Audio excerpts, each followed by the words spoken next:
let's talk about that reduction of $545 million to the FBI base resources. It's certainly true we don't have a budget. Certainly the conclusion that with what we have, it made sense to proceed with these hearings so that the appropriations process can continue. And we look to Director Patel to help fill in spaces as to what is going to occur based upon what he knows, which presumably is maybe significantly more than what we know is the plan at the FBI. The document that we've received asserts that savings, this $545 million, can come from reductions in DEI programs, pet projects of the former administration, and duplicative intelligence activities. Is that accurate? Is that capable of being done, that we can find this in what I suppose most people around here call waste, fraud, and abuse? Or does it have real consequences to the level of personnel and the capabilities of meeting the mission of the FBI? Well, I think my job, Senator, is to make sure we can find it. We've identified a lot of it already, and we'll continue to do it irrespective of where the budget lands, because we can't have waste, fraud, and abuse. But I'll make the mission work on whatever budget we're given. But that means lowering the mission, right?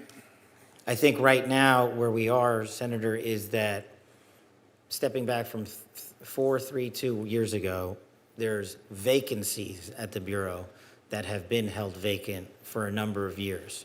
So while the Bureau is on the books for 38,000 folks, over the last 3 years and 2 years, that has been attrited down to about 35 and change, because those vacancies have gone unfunded.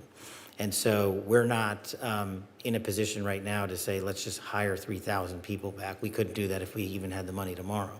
That would take quite some time. And so we have been working on the numbers that we currently are at. And I think the budget that we've put forward would not force me to remove active duty line agents, is the mission I'm protecting against. Director, when you say the budget we've put together, you're talking about the skinny budget that we've Right. seen. Okay.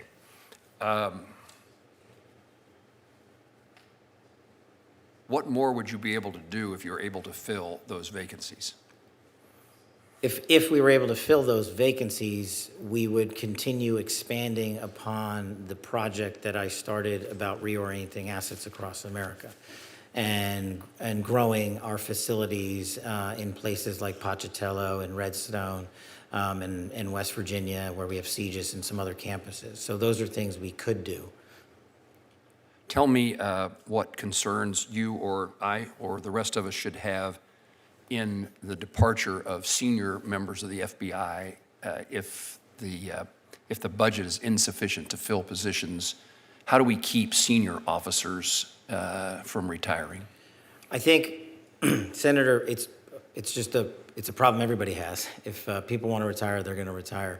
The good news is, from the folks that I've met in the Bureau, we've been able to retain significant levels of senior leadership, both in Washington and throughout the country. And so I think with the renewed mission that we have under this administration, folks are just standing in line to continue to take on the mission set, and they've adjusted over the last few years to doing more with less. Director, I don't think it's part of the skinny budget, but there's a proposal afoot to increase the number of years, the calculation from 3 years to 5 years on retirement benefits. I'm told that has a consequence on people who are already eligible to retire, would perhaps decide to retire now despite their commitment to the FBI or other law enforcement agencies. Is that a concern?